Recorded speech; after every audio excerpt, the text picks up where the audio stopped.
Hi everyone, my name is Robin von Drassic, and today I'm going to be walking you through the project that I've been working on for the past couple months, and that is an operations reference guide, so a reference guide for my department at work. So I work at an Apple store in the operations department, and though our main focus is inventory control, we also work a lot in facilities management and various other operational duties throughout the store. Because we have so many duties, there's a lot of training and a lot of documentation. Now, here you can see 3 of the knowledge bases we have to go through, and within them you'll find many articles and videos showing us how to perform various aspects of our job. Whenever somebody new is onboarded, they often have to flip back and forth between each one of these knowledge bases and spend a lot of time finding the exact articles or videos that they need.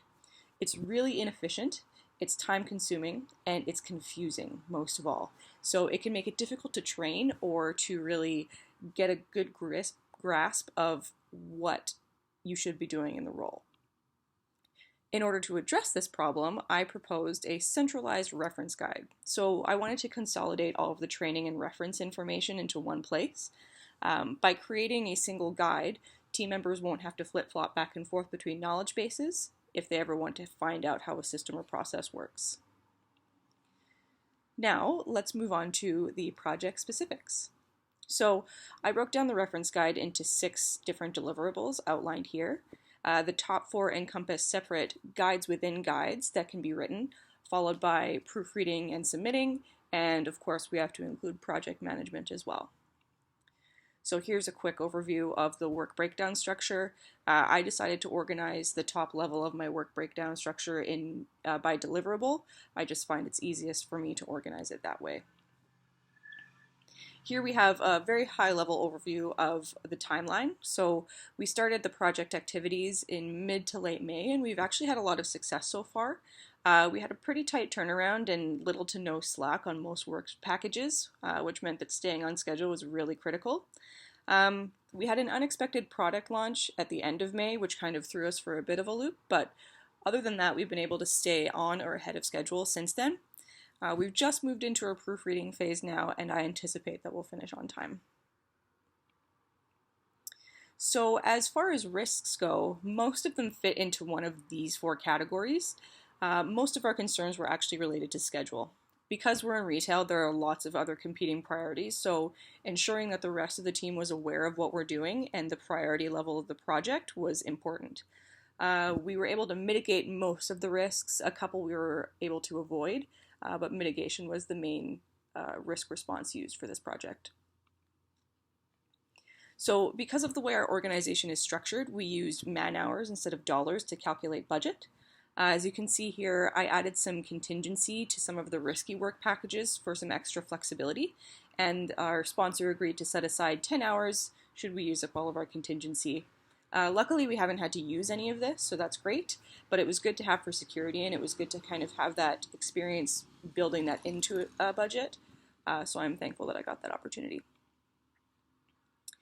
Now, to speak a little bit about my favorite tool. So the best thing I learned about in this entire certificate program, I think, was the work breakdown structure and work breakdown structure dictionary. The concept of decomposition just makes so much sense to me, and it just is such an amazing way to organize your thoughts on what exactly needs to get done for your project. I just really am and I use it in my real life now. Like if I have stuff to do, I'll use a work breakdown structure to kind of decompose, break it down all the way that it needs to get broken down. The 100% rule I've been using a lot too, so I'm really thankful to have learned this. Even if I don't continue into a project management career, I know I will definitely use this tool more often going forward. So, lessons learned. So, one of the biggest issues we encountered was that managers would try to pull project team members away from project activities to complete other store tasks. I figured that this was due to a lack of proper communication about project priority in the beginning stages of the project. I relied really heavily on my sponsor to kind of build those manager relationships for me where I should have had a bigger hand in them. So in the future, what I would do is I would actually approach each manager individually, sit down with them, tell them what the project is about, what I would be doing, and what I need for them. I think if I had done that, there would be a better understanding of why they shouldn't be taking project team members away from this. And by making that connection early on in the project, it kind of would have avoided several awkward conversations. My next lesson learned is to ensure that the project team understands what scope means. So I experienced some scope creep in various areas of the project. So it was mostly team members adding a little bit of flair or extra items that they thought would be helpful. I think this was due to the fact that I didn't properly explain what scope means or the impact of scope creep. So in the future, I would spend more time making sure that the project team understands each section of the project plan. I would provide examples of what's in scope versus out of scope. I would give examples of scope creep and underline the importance of staying within scope. I think they just didn't really understand that it could be a negative thing because it was such a low risk project overall, but going into future projects, I would want to clarify for sure.